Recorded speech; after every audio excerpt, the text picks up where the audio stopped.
Miss miss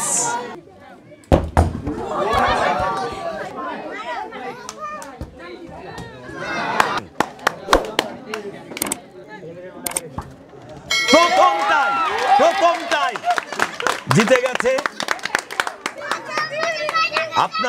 আপনার জন্য পুরস্কার রয়েছে একটা পাঞ্জাবি, একটা লুঙ্গি, 500 গ্রাম রিন অ্যাডভান্স পাউডার।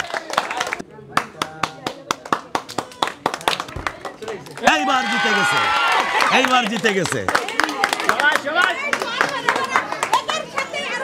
আপনার জন্য পুরস্কার একটা পাঞ্জাবি, একটা লুঙ্গি এবং রিন অ্যাডভান্স পাউডার।